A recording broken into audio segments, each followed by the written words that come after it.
డిఎస్సికి సంబంధించినటువంటి ఎగ్జామ్స్ని పోస్ట్పోన్ చేయాలి, అంతేకాకుండా ఆఫ్లైన్లో ఎగ్జామ్ నిర్వహించాలని చెప్పేసి ఒక ప్రధానమైనటువంటి డిమాండ్. అది మంచి డిమాండ్, డెమోక్రటిక్ డిమాండ్. నేను ఏమంటున్నానంటే మొన్న రీసెంట్గా టెట్ రిజల్ట్ వచ్చింది సార్. టెట్లో చాలామంది కొత్త పిల్లలు 50,000 పైగా కొత్తగా పాస్ అయినారు. అలాగే అంతకుముందు డిగ్రీలో 45 అబౌవ్ ఉంటేనే డిఎస్సి రాయాలి, ఇప్పుడు 40% కుదించాలి. అది కుదిరి నేనే అధికారులు ఒప్పించాను, ఎన్సీటీ ఆర్డర్ ఉంటే పట్టుకొచ్చి ఒప్పించాను. ఇప్పుడు మాకేంటంటే పిల్లలు టైం అడుగుతున్నారు. అదే అదే సందర్భంలో స్కూళ్ళల్లో వేకెన్సీస్ లేక ఇప్పుడు నాకు 2-3 హెడ్ మాస్టర్లు నాకు ఫోన్ చేశారు.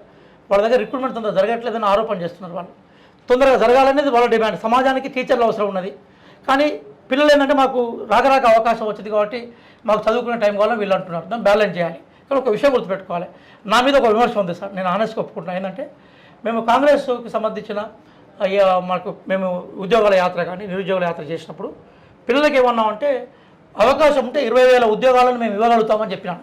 కానీ గవర్నమెంట్ 5,000 ఉద్యోగాలు ఇస్తే దాన్ని మేము 11,500 ఉద్యోగాలు ఇచ్చాం. ఎందుకు వాళ్ళు చెప్పినట్టుగా 20,000 డిఎస్సీ లేదంటే 4,000 పైగా స్కూళ్ళను పాత గవర్నమెంట్ మూసేసింది. అనిల్ గారు, పాత గవర్నమెంట్ మూసేసింది కాబట్టి ఆ స్కూళ్ళను తెరవకుండా ఉద్యోగాలు అరైజ్ కావు. ఆ 4,000 స్కూళ్ళను కనుక ఓపెన్ చేస్తే ఇంకొక 8,000 ఉద్యోగాలు క్రియేట్ అవుతాయి. ఇప్పుడు 11,500 ఉద్యోగాలు ఇచ్చాం.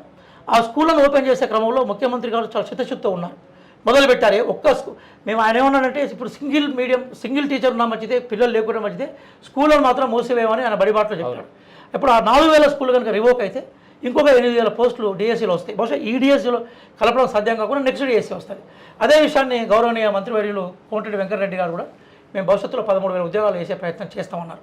కాబట్టి కొంచెం ఓపిక ఉండాలి. ఎందుకంటే 10 ఏళ్ళ నుంచి పాపం వాళ్ళ బాధ ఏంటంటే వాళ్ళందరూ 10 ఏళ్ళు ఎడారిలో నడుచుకుంటూ వచ్చారు, దూపలేదు, దావ వేస్తున్నది. సడన్గా కాంగ్రెస్ ఓయాసిస్లా కనబడుతున్నది. వెంటనే ఓయాసిస్లో దొరికి మొత్తం టోటల్ వాళ్ళకి కావాల్సింది తీసుకోవాలనుకుంటున్నారు. కానీ ఓయాసిస్ను మేము మెల్లమెల్లగా అందరికీ అందజేయాలి కాబట్టి కొంత సమయం పట్టించుకుంటున్నాం.